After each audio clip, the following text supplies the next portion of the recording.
Hi, and welcome to this first session in our mini series on yin. My name is Emma Watkins and I'm going to be guiding you through this sequence, and I hope you enjoy. So with us being in spring, I thought it appropriate for us to start with a yin practice that looks specifically at spring and the associations with our body.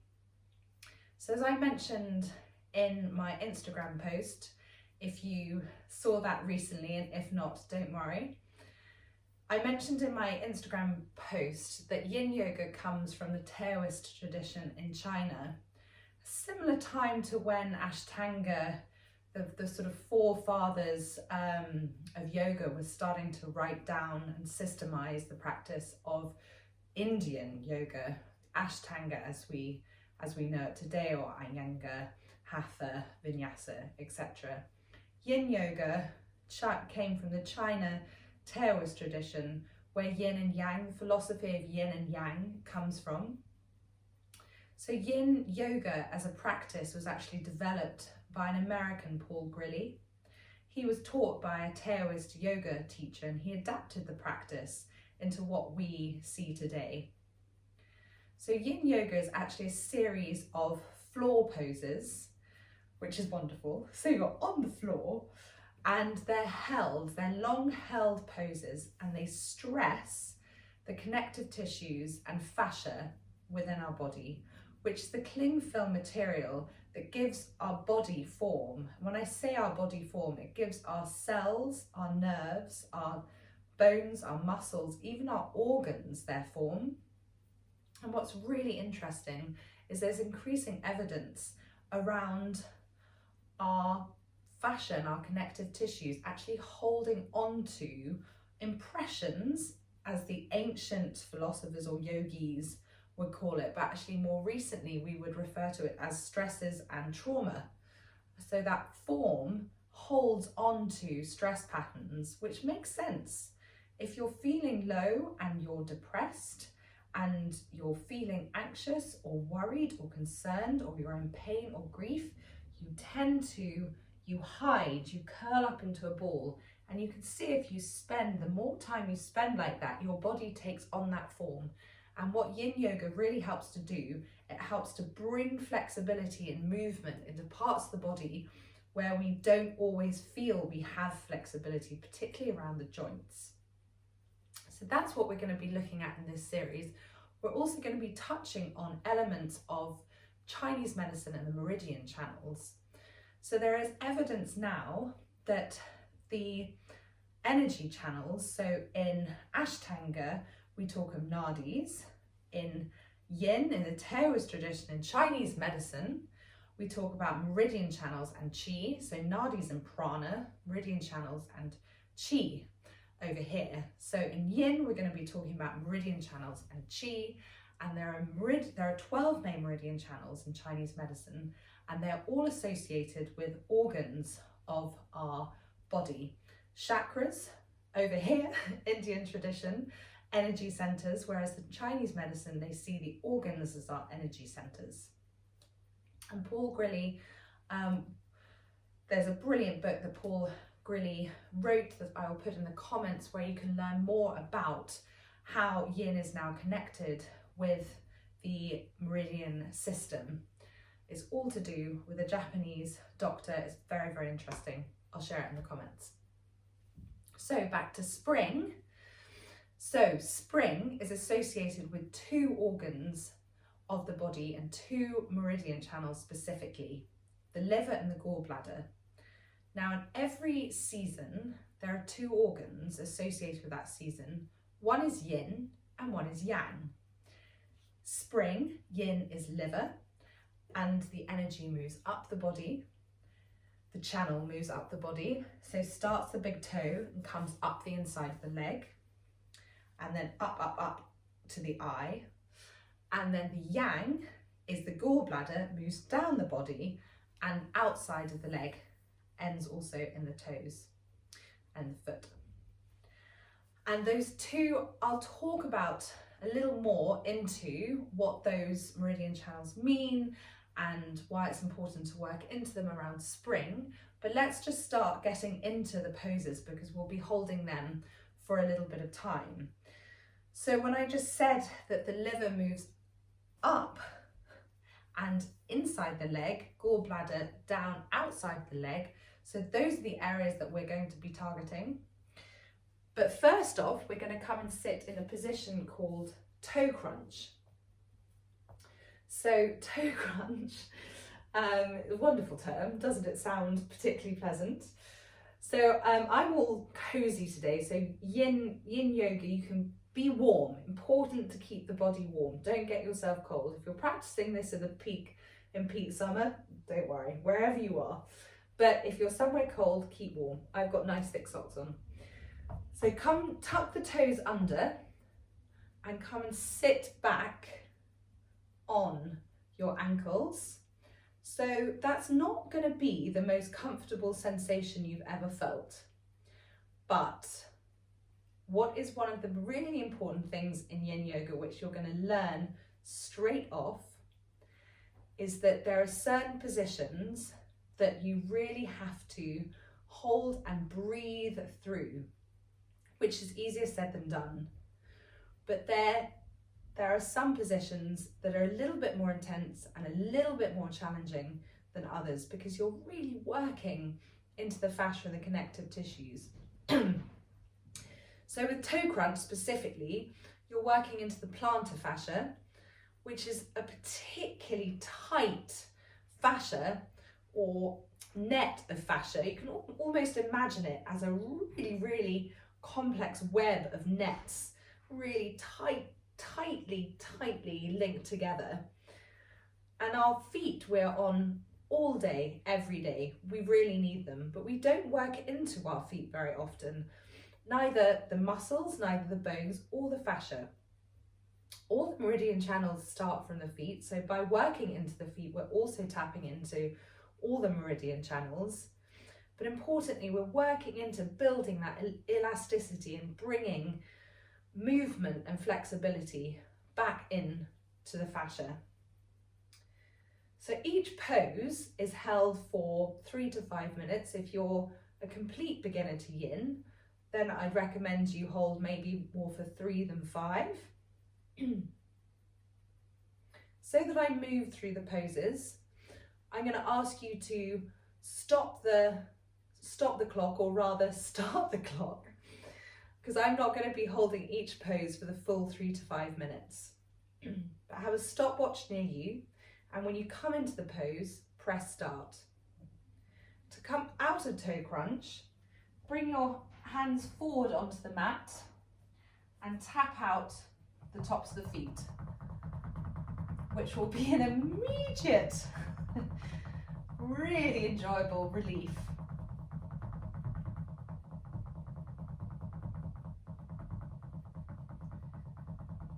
And then from here, we're going to come into a position called frog, which you might have practiced if you do any Ashtanga, Hatha, Indian tradition. Frog also exists in that tradition, but frog today is going to be a frog that we're holding for a longer length of time, works into the liver channel, into your groin. So to come into it, you bring your knees a good distance apart. So for those of you that are pregnant, I am pregnant myself, I'm 16 weeks pregnant. So I practice yoga regularly and I practice yin regularly. So I feel very comfortable in this position. But if you have any form of pelvic girdle pain, I wouldn't recommend you come into frog. So do just get advice. You can come to me direct or get advice from a practitioner that you work with as to which positions you should do. But otherwise, bring your knees out wide. Your ankles are directly under your knees. And then bring yourself forward. So forearms down onto the mat in front of you. What I'll do is I'll now move to the side so you can see me from the side. I have a bolster here, which I'm going to use. You can use cushions or you don't need to use anything at all. So I bring my knees out wide, and then if you adjust forearms, you come onto your forearms and then extend the sit bones towards your ankles, and you'd immediately feel an intense stretch into your groin.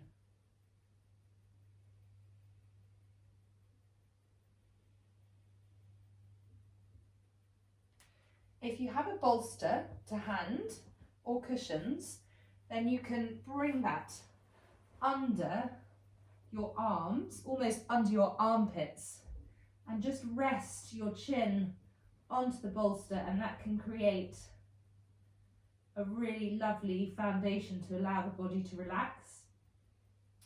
Because what's very important in yin is to allow the muscles, particularly around the target area, to relax.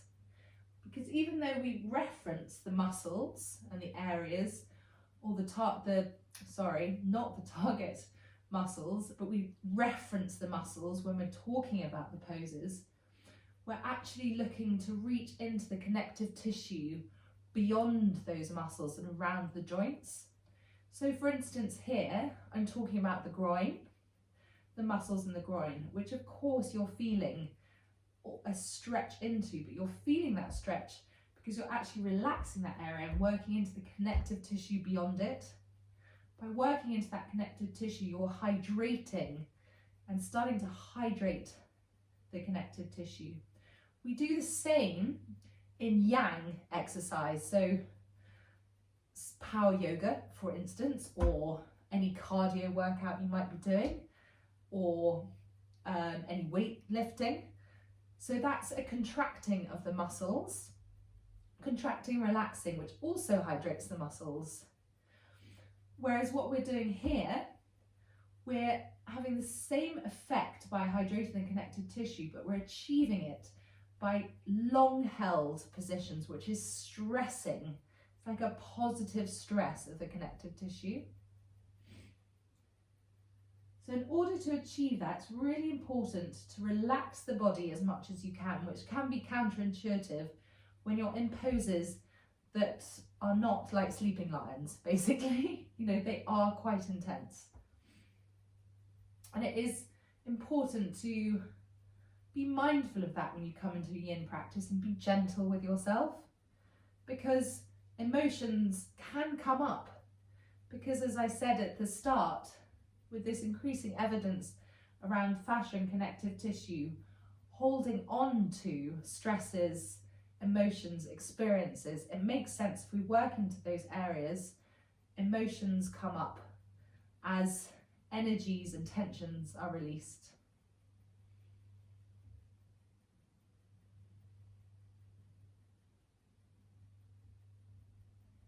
And then when you've held frog for 3 to 5 minutes, you bring yourself out,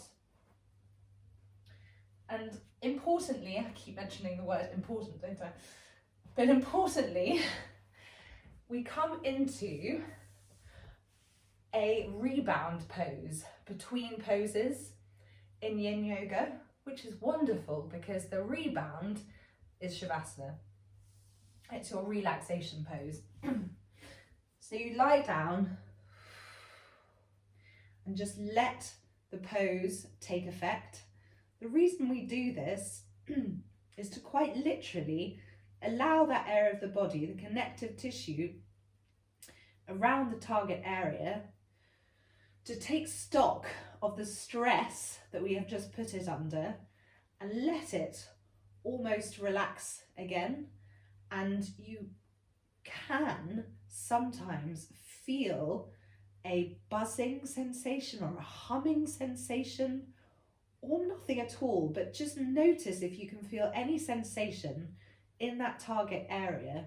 Because you've stressed it, you're releasing, you're unblocking energies, and it's then that you can tap into the subtle layers of the body beneath the physical gross body.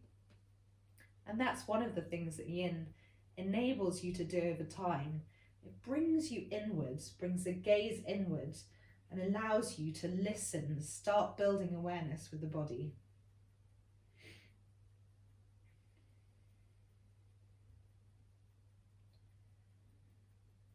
And then from here, we're going to come into one of my favourite named poses, Bananasana. Yes, it is Bananasana.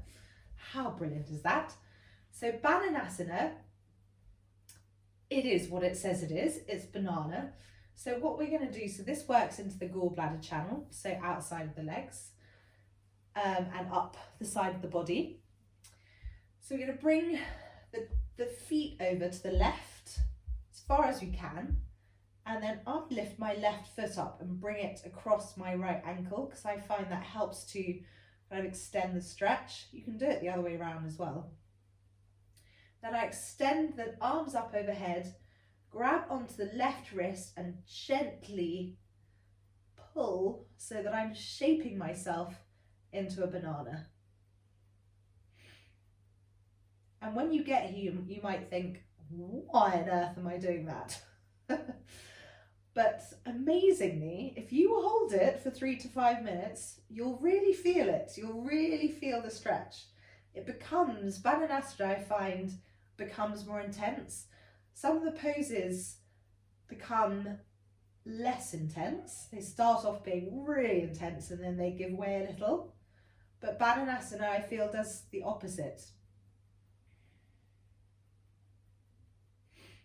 So as I mentioned, Yin Yoga hydrates the fascia and it changes the gel-sol balance of the fascia. So imagine you're working with a sponge, or you're just holding a sponge. Pick up a sponge that hasn't seen water for days, months, years, and it's completely hard. And you just start to drop a little bit of water on it. And you just notice what happens to it. It just slowly starts to give, slowly starts to become more malleable. That is what we're doing here.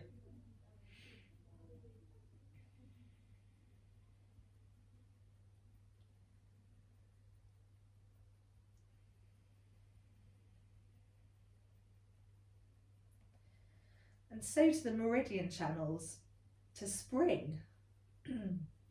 So spring is a time of newness, of new energy, of thinking and planning, of decision making. This spring almost more than ever, because for the first time in a long time we're going to be sensing and experiencing a bit of freedom. And what the gallbladder and liver are in charge of, they're associated with planning and decision making and helping us to make clear thoughts and have clear vision instead of muddled thoughts and rash, irrational thinking. If our gallbladder and liver channels are out of balance, then that's what can happen. We can become very muddled and uncertain, and we can become very irrationally angry.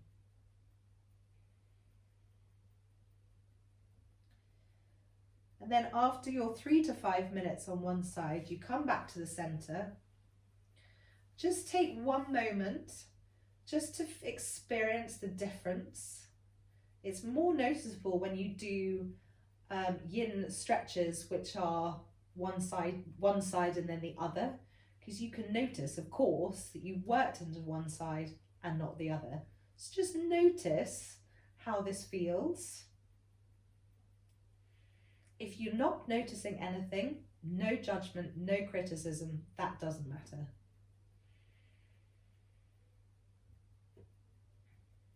And then we come into Bananasana on the other side. So bring the feet towards the right. For me, I lift the right foot up, bring it across the left, extend the arms up overhead, and then grab onto the left wrist and come into my banana.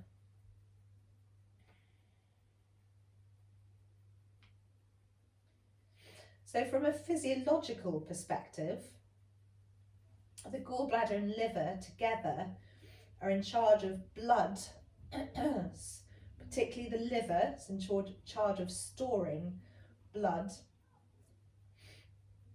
and our blood flow throughout the body.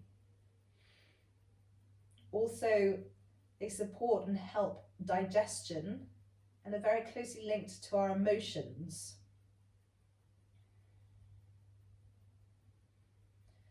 I was actually talking with a close friend recently, who has been suffering for a considerable amount of time with severe PMT around her,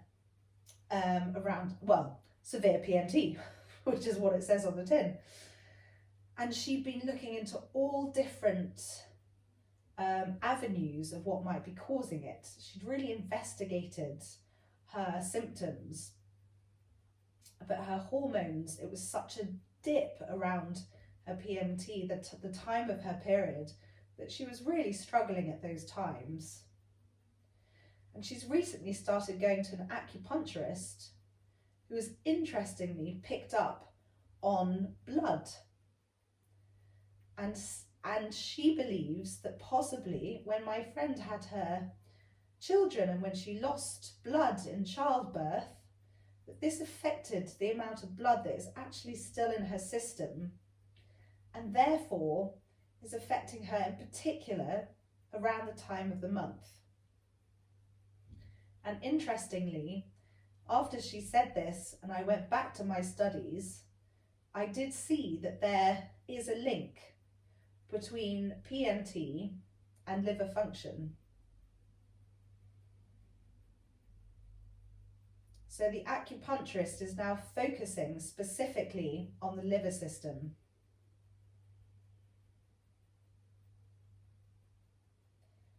Then after your 3 to 5 minutes, release Bananasana and come back into your Shavasana and just allow that stretch on both sides to take effect.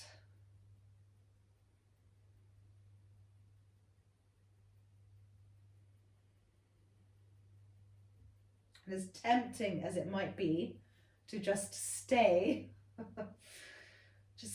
here, relaxation pose, I'm going to bring us into a position called butterfly. So we're working back into the liver channel here. So butterfly, you bring the soles of your feet together, so they don't need to be up close. You're creating more of a diamond shape. And here is where cushions can come in. So you can see I've got all these props behind me. Blocks and bolsters and belts, cushions. And you can do many different things here. So maybe you just want to have a block. You can rest the block down or a recipe book and bring your head onto the block.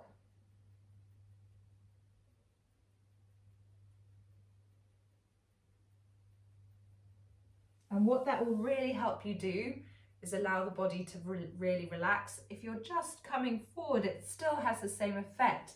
But what props do is they allow the body to switch off.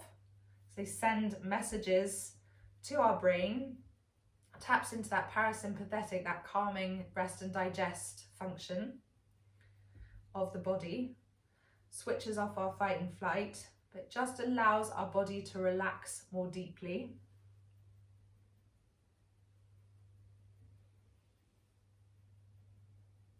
It also encourages our core to relax. Often we will hold our core even when we're not realizing or thinking we are.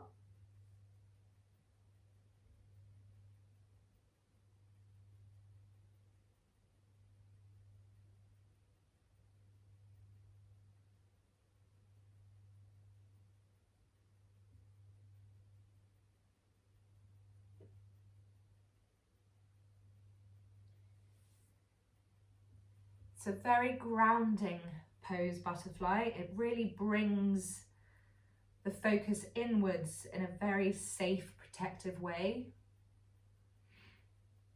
So you hold this pose for 3 to 5 minutes. You can use cushions as well. Most important thing is your body is completely relaxed. The advantage really with a block is you can bring your forehead down.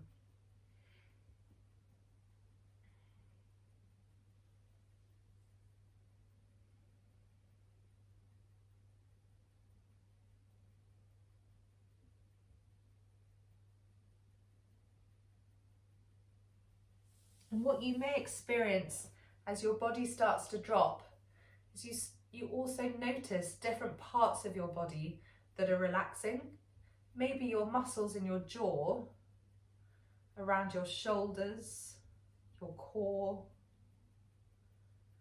into your groin, might just start to feel your legs dropping out a little more than you ever thought they would.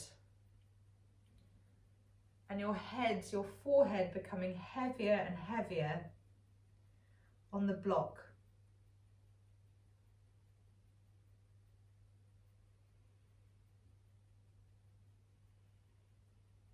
And allow the gaze, give permission for the gaze to turn inwards, but do it in a very gentle way.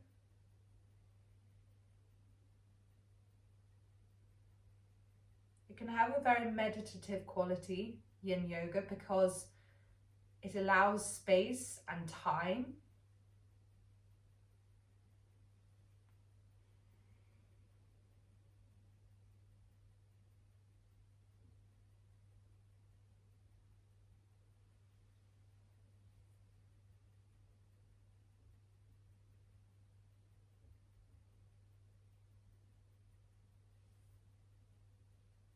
When you've done your 3 to 5 minutes, you remove the block and or the cushions, whichever prop you chose to use. You bring yourself back into your relaxation pose, and again, take stock of the effect of the pose if you feel one. And if emotions rise up, which they might do, they might not at all, but they might do. If they do, be okay and safe with that. If you feel you need to step away, then do.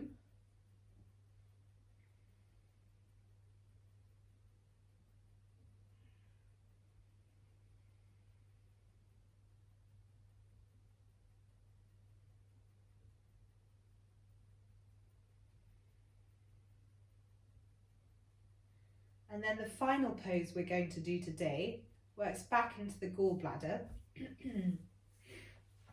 It's called shoelace. So there are a couple of options for shoelace.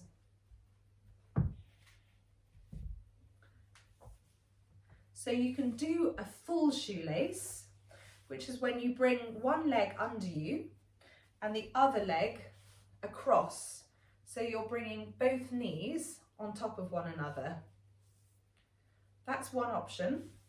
The second option is bringing one leg and doing both sides. So bringing one leg and then the knee across and coming forward. So half shoelace, you get a really intense stretch into the hammies and also a little into the hips, but not as much as full shoelace. I'm going to go for full shoelace today, but if that feels too much for you, come into half shoelace. Relax the foot, relax the leg, relax the hands either side. You can always have a cushion here. But if that feels too much pressure on the knee, make sure there's not pressure on the knee. So probably better just to let the head relax. And what you might find is as you lower your chin to your chest, the hamstring calf stretch gets more intense. If you're really tight in your lower back and your hip, you may find the stretch doesn't actually extend into your hamstring. Don't panic. The more you work into these yin poses, the more access you'll have to these areas of your body and the connective tissue beyond. So I'm going to come back into full shoelace.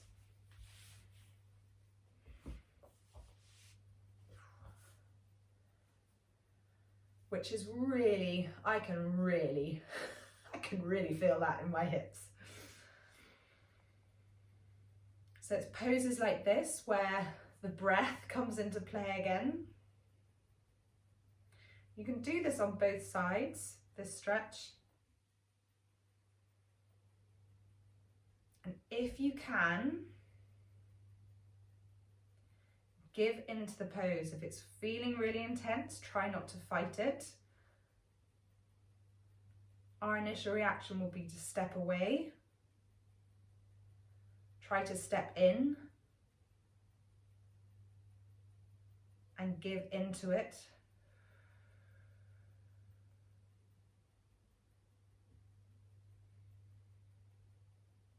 In Chinese medicine, they say the gallbladder is also associated with sleep and with deep sleep.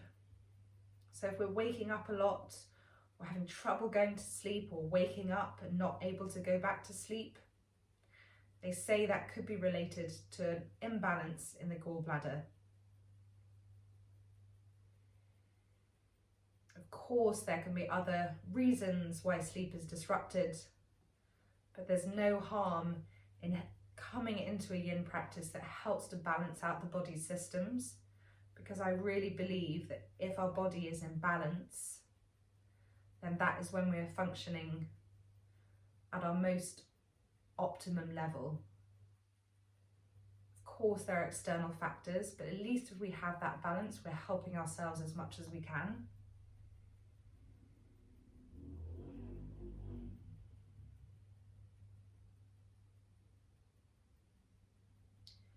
So this is one of those poses that I've found now, after being in it for a minute or so, that this is easing for me a little. So when I first came into it, I really had to talk over the intensity.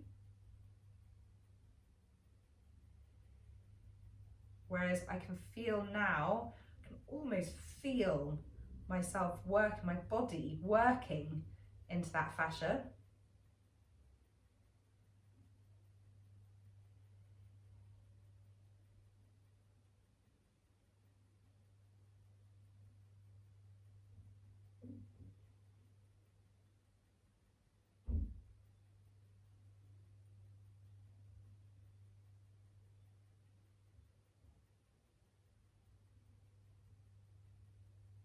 Once you've held this pose for 3 to 5 minutes, unravel, extend the legs out, give them a bit of a shake, come into your relaxation pose.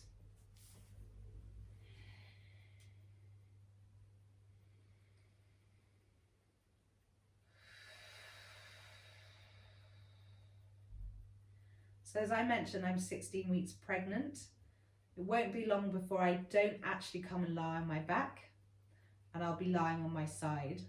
So if you are pregnant and you have any concerns around that, again, please either come to me or speak to a practitioner that you work with. I am pre and postnatal yoga trained as well.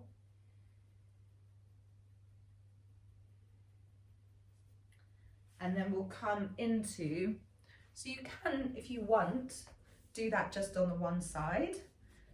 I'll come onto the other side just to illustrate that we can do the two. So for me, this side is not nearly as intense.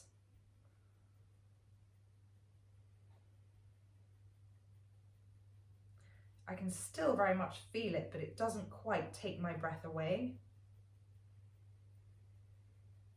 So one of the reasons that yoga on both sides, the Taoist yoga tradition, the predecessor of yin, and in Ashtanga,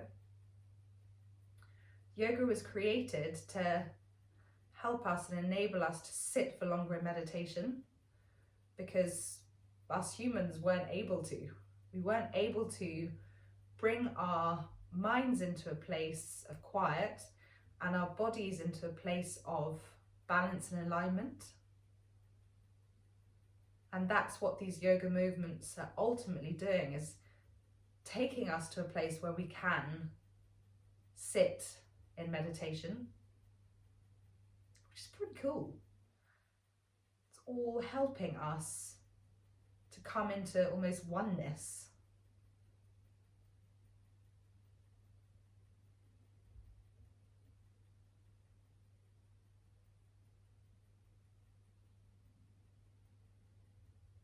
And you can see, if you close your eyes, because it draws you in,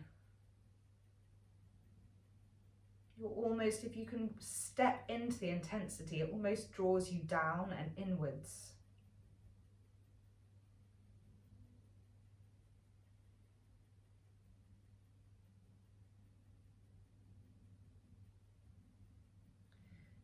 You can as well bring your hands onto the mat and lower the head.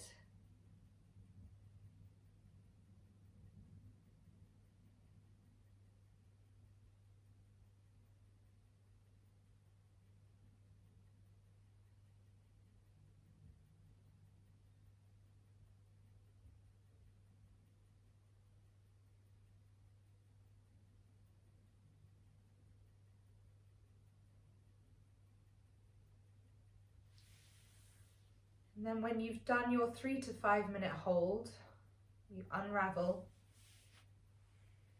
and come into your final resting pose.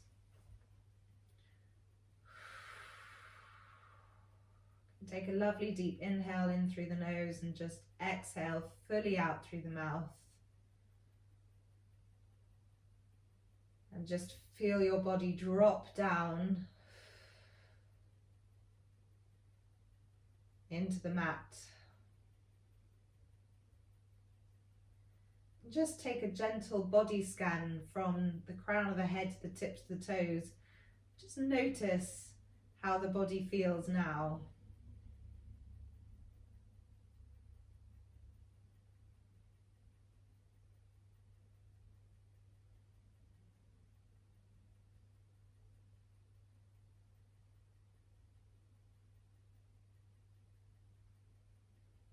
Let the breath be natural and just enjoy the moment of effortless rest.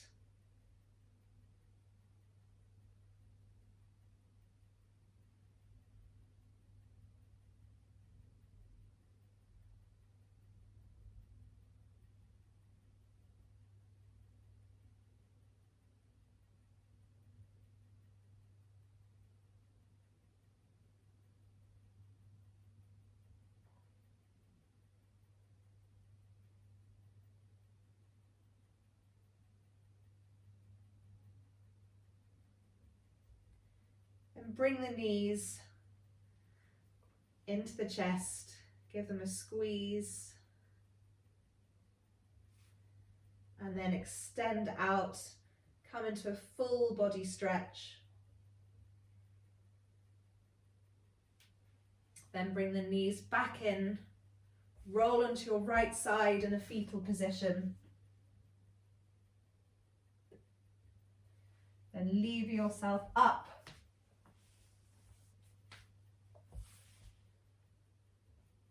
Bring your hands into prayer at heart center.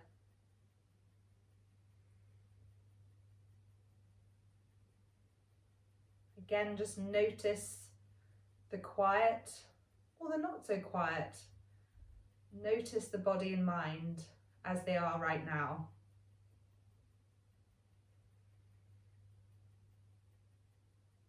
Then bring your thumbs to your third eye.